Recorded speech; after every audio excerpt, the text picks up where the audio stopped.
Good day everyone, this is Sir Kent at today magkakaroon tayo ng fast drill sa ating art appreciation. Handa na ba? Let's start! Kapag tinanong sa board exam, sino yung gumawa ng The Last Supper? That's Leonardo da Vinci. Kapag naman tinanong, The Creation of Ada?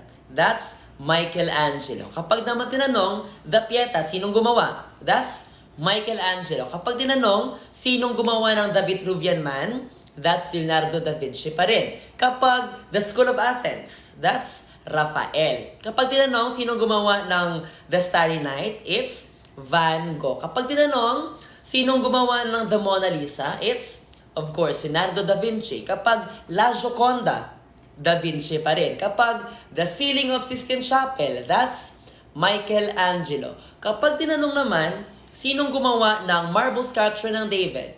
That's Michelangelo. How about, sino yung tinaguriang The Thinker Sculpture?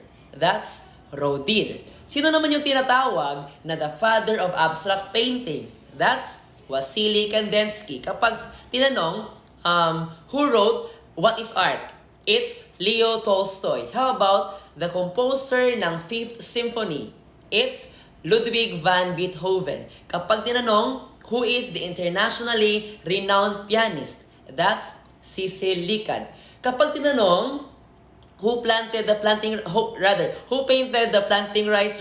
It's Fernando Amorsolo. Kapag naman, oblation ng UP, it's Guillermo Tolentino. Kapag the Bonifacio Monument, sino gumawa? It's Guillermo Tolentino pa rin. How about the making of Philippine flag? It's Fernando Amorsolo. Sino yung tinaguriang the grand old man of Philippine art? It's Fernando Amorsolo. Sino naman yung gumawa ng The Spoliarium? It's Juan Luna. How about the Parisian life? It's still Juan Luna. Kapag tinanong, the EDSA landmark structure, sino yon? It's Castrillo. Kapag naman tinanong, who is the sculptor of the Rizal Monument in Luneta?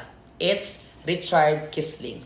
Kapag tinanong, who created the Triumph of Science over Death na sculpture? It's Dr. Jose Rizal.